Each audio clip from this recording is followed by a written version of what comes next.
Hello friends and welcome back to my channel. Both Rahu and Ketu have been described by many astrologers as mysterious planets that create mysterious events in our lives.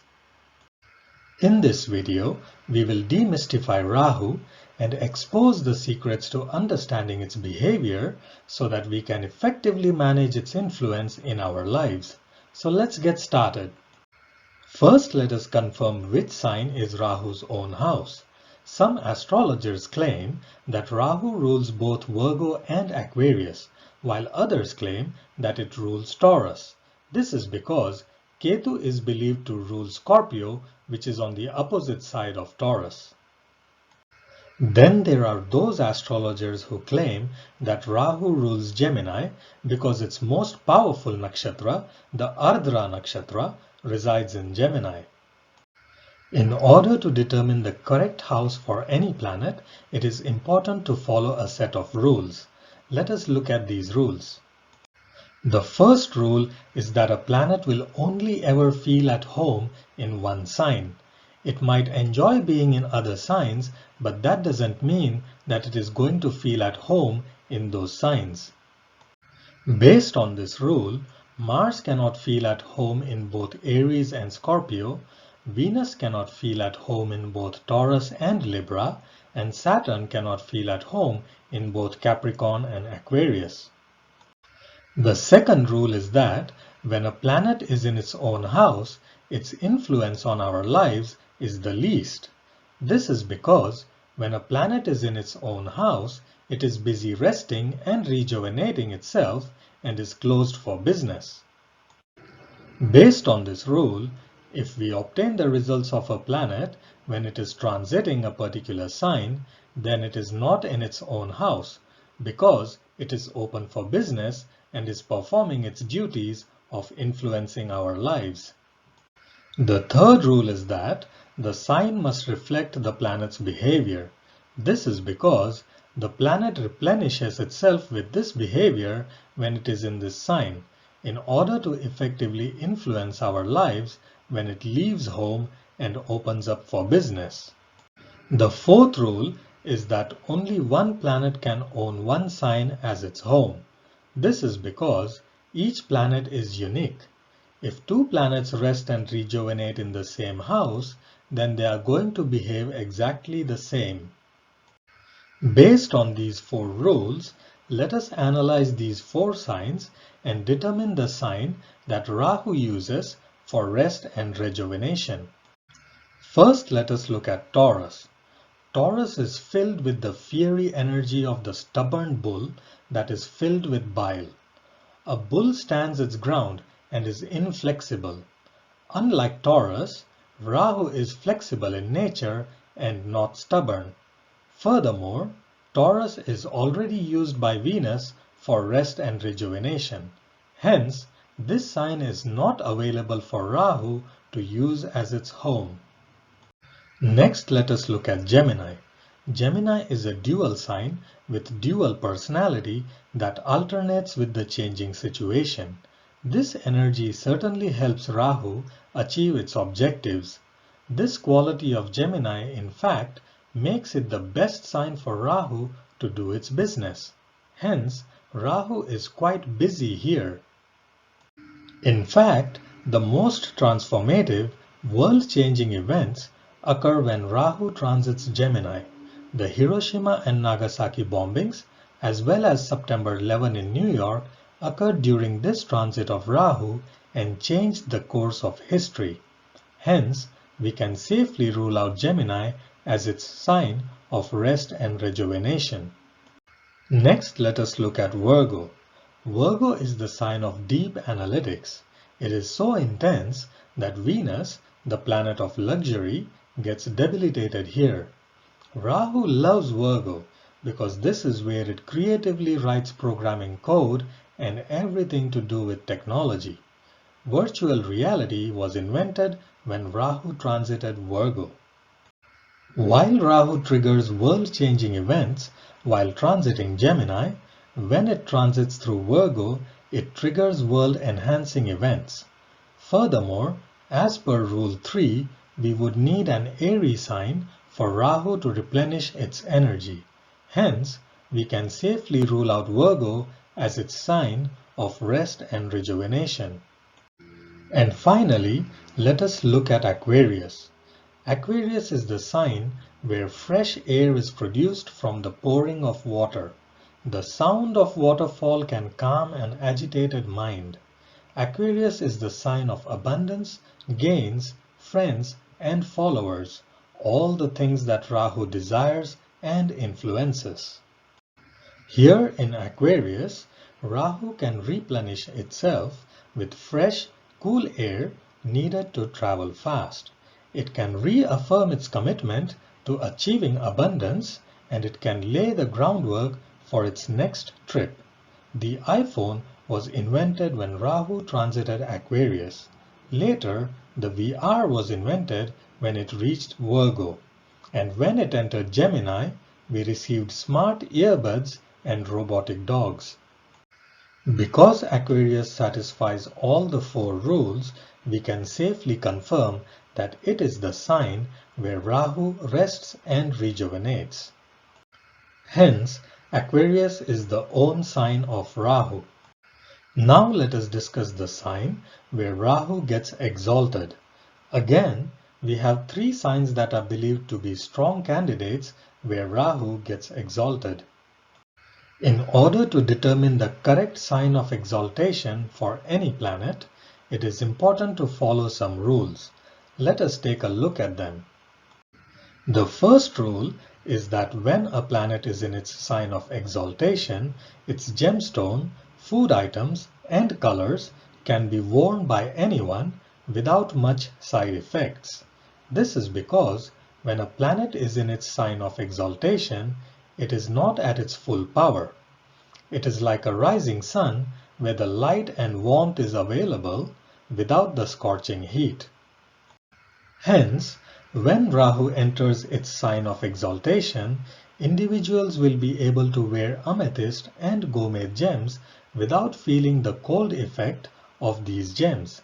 Furthermore, they will be able to achieve the positive results of Rahu without making an effort.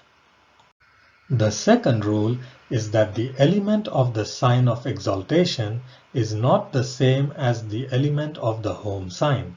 The only exception to this rule is the sun, where its own house and the exaltation sign both belong to the fire element.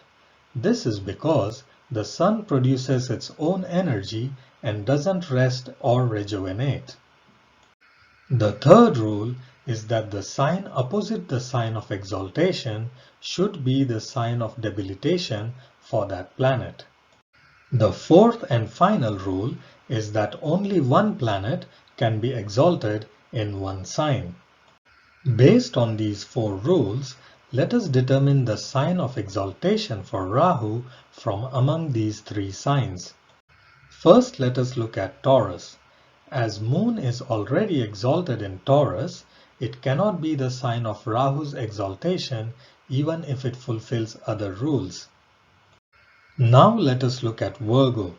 Many individuals are introduced to amethyst and gomet gems when Rahu transits Virgo. These gemstones give amazing results at this time. Furthermore, Virgo is not an airy sign like Aquarius. Additionally, the opposite sign to Virgo is Pisces, which is about spirituality, acceptance, and letting go. Rahu doesn't like these traits. However, Virgo is already the exaltation sign of Mercury. Hence, Rahu cannot claim Virgo as its exaltation sign. Now let us look at Gemini. Gemini doesn't fulfill the second rule because it is an airy sign like Aquarius. However, it does fulfill the remaining rules because Rahu also appears to be debilitated in Sagittarius as it does in Pisces. Because Rahu and Ketu are shadow planets that try to take a seat at the table without being invited, some astrologers believe that Rahu quietly claims Virgo as its sign of exaltation without informing Mercury. However, Officially, Gemini is allocated to Rahu as its sign of exaltation. Now let us discuss the results that Rahu gives in each sign. In order to determine whether the results will be good or bad for a person, we need to first divide everyone into two groups. The planets are divided into two groups, widely known as the gods and the demons. The gods are led by Jupiter, while the demons are led by Venus. Moon is considered neutral because it is accepted by the planets as their mother. The gods focus on serving the community through dictatorship, while the demons focus on personal development and democracy.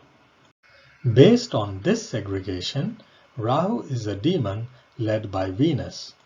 When Rahu transits a sign, depending on its strength and ability to do its business, one group will benefit while the other will suffer.